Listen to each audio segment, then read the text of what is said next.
Vice President Kamala Harris returned to her home state Wednesday to rally for Governor Gavin Newsom. I always want to come home, but it was really important to me to come home today, to stand and speak in support of my dear friend, my long-standing friend, a great Californian leader, a great American leader, Governor Gavin Newsom.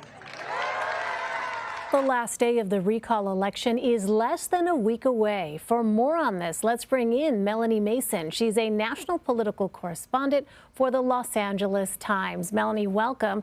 On Wednesday, the vice president came out to campaign for Governor Newsom ahead of President Biden's visit. What does that suggest about the stakes of this race?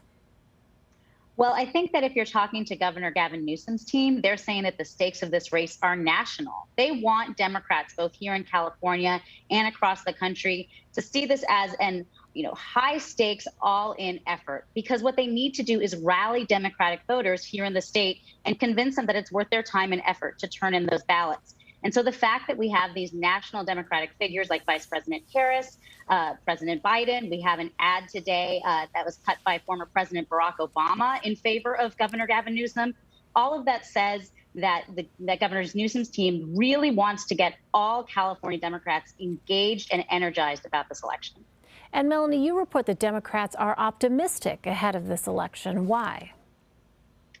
I think if we were talking about 4 to 6 weeks ago, we'd be looking at some of the polling that showed this race tightening, and not necessarily because Governor Gavin Newsom had bad approval ratings or that he was unpopular, but because Democrats in the state didn't seem to be paying much attention. They didn't really seem to care. And on the flip side, people who really wanted to see this recall happen were very engaged, very energized. And so Democrats were really staring down this potential apathy problem. What we've seen after a couple of weeks of maybe doomsaying from Democrats is that problem has largely gone away. We've seen large turnout so far from the ballots that are being turned in. Those are mostly from Democrats. Democrats have that advantage in ballots turned in so far. And it looks like when we see polling, that engagement gap has gone away. So in California, which is a blue state, it really is a numbers game for Newsom. He needs to make sure that his core base is engaged and ready to turn out. And while it maybe didn't look to be the case a couple weeks ago, he seems to have turned the tide. What about Republicans? How are they feeling about their frontrunner, Larry Elder? I think it depends who you ask. Larry Elder was able to catapult himself to the front of the list of recall candidates because he's so well known in the state. He's been on the air here for years as a talk radio host. And I think that name recognition really had sort of catapulted him to the top of the pack. But sometimes that name recognition can be a double-edged sword. And so what we've seen over the last couple of weeks is a real close look at Larry Elder's past statements, some of his current statements even as he's been running. And remember, he's never been a candidate before, and he can be a pretty polarizing figure. He is not he's not shy. He is unapologetic about his conservative viewpoint. And again, in a state like California, which tends to lean blue, that could be seen as somewhat polarizing. So some Republicans are amped. They see Larry Elder as this great energizing force, but I think others are concerned that he may turn off voters who may otherwise be open to the idea of recalling Governor Newsom.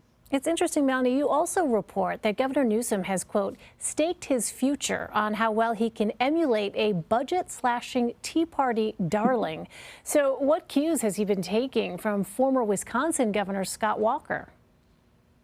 So when I heard months ago even that from the Newsom campaign that they were going to model their race after Governor Walker, I found that to be pretty surprising because they are so different ideologically and politically. But Governor Walker is actually the only governor in the history of the country that has successfully fended off a recall. And not only did he do that, he used that as sort of to propel him into re-election the year later and even a presidential campaign. And so he actually was stronger after this recall attempt. And so I think Newsom's team saw that as an example. And the lesson that they drew was that while Walker did talk about his own tenure and his governance, he really made this campaign, he pivoted and took the attention to the opposition, to the people who wanted to recall him. And so it was less of a referendum on his tenure and more of a choice. Do you like Governor Walker or do you like the people who want to see him recalled? And he really hammered home, particularly on union bosses. That was what his focus was on, because Walker had a very antagonistic relationship with public sector unions.